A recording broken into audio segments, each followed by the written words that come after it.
Hi, welcome to week 3 of our class. Hard to believe, we're already about a third of the way through the semester. Told you those 12 weeks would go fast. So as most of you are only posting to your discussion on a couple on Saturday, most of you on Sunday for the discussion that was due this week, which is discussion 2. I will wait till next week before I can kind of make some general comments. However, be sure to go back and read the comments that I will make now at the beginning of next week to the comments that you made to your posting, and perhaps even to some of the comments that you made to your classmates. This coming week is another section to do with your marketing plan. Again, your marketing plan will be due later in the semester. And you are building your marketing plan, so by doing a good job on your discussions, you really are getting yourself ready to do your final draft of your marketing plan. This week you're going to be talking about your target market, and you're going to be talking about market segmentation. In chapter 5 of your book, you will see that they talk about market segmentation, includes such things as geography, as demographics. And one of the things that I point out at the very beginning is, please, please, please don't tell me that everybody from 8 to 80 is going to buy your product or service. Now, I have no doubt that there are many things on the market that people from 8 to 80 may indeed buy, but they're not going to be the target of your market. So think of a dartboard, if you would, and a dartboard has a whole bunch of circles, and they keep getting in closer, closer, closer to a very small red dot, which is the bullseye, which, by the way, is 50 points if you play darts. So that is a really important part of when you're looking at your market, is who is the person most likely to buy from you. So that's what you need to think about. And so please focus on that. And it's really important. I mean, every business needs to understand that. I've included also a reading. It's not a very long article. It's from Inc. magazine. And it's really an excellent article on dealing with target markets.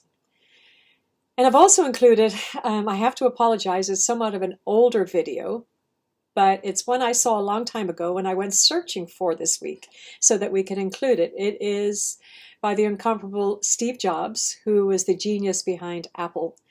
And it was originally Apple Computers, but now it's Apple a lot more than that. And it's not a very long video. The production is not great, but the content is first class. And it really has bearing on what is going on in today's world. So as I look at a target market, so let me just find something that I might pick up.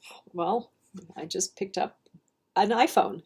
And seriously, that's what was the first thing that came to me, and I hadn't really planned on what I might pick up. But if I'm target marketing my iPhone, and if I were to look at, for instance, well, actually, this is not really a good, I'm going to take something else. I have a marker here, and let's say this is something that I want to market.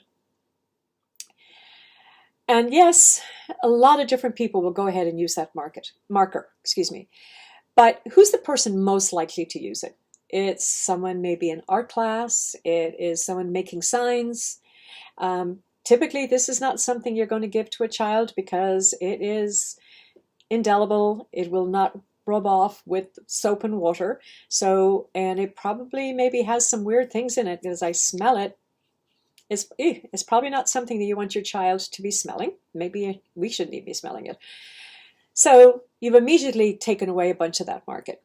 The chances are some of the older folks are not going to want it. And so there's going to be a certain demographic of the person that's going to want this. People making signs, doing art, writing big things on, maybe doing some brainstorming. But it is a smaller market. And so you just kind of have to think about, what is the person most likely to buy this? One of the areas of the marketing that we ask you to look at is geography. Now, if you're selling online, the chances are you're going to try and broaden yourself, and you want to be able to reach people far and wide. But to be able to do that, it could take a lot of money. So you want to focus first on maybe your local market. Who locally is most likely to buy what your product is? Because you have ways to make sure that your local market actually knows that you exist.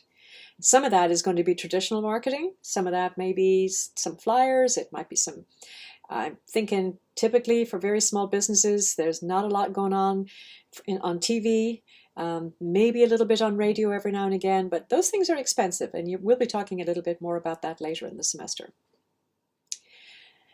But focusing on who is most likely to buy from you is a critical part of marketing, and so please, focus on that. Perhaps even read chapter 5 of your book first before chapter 4. You have chapter 4 and chapter 5 this week. But read chapter 5 first so that you can start really thinking about who your target market is, and then explaining to me as to why that is your target market. It's not good enough to tell me that I'm going to sell to women between the ages of 20 and 45. Perhaps they'll have an income of $60,000 or $70,000. You got to explain to me a little bit more as to why you would have taken those particular characteristics. Now, don't forget to make comments to your classmates. You need to make comments to at least 2 of your classmates. And that's not ditto, that's not agreeing with what they had to say, but what is it that you can help them with? What other ideas do you have for them? This is actually a great way for you to think yourself, because you right now are thinking about your own product. But if you think about other people's products and think about their ideas that they've used, it may also percolate some ideas for you with your specific product. So I look forward to seeing that. As always, if you have any questions, please send me an email. I look at my email regularly. But can't depend. Got an email about the homework at 4 o'clock this afternoon and didn't get back to email until about 7:30. And I did respond then, but don't leave it till, if you can help it, don't leave it till 4 o'clock on a Sunday evening in the hopes that I'm not out doing something or having dinner with hubby or whatever. But I'm here for you. I'm here to be part of your success, and I really do want that. So I thank you. I hope you have a great week. Please stay healthy, wear your masks, stay distant, and enjoy your week to come. Take good care. Thank you. Bye-bye.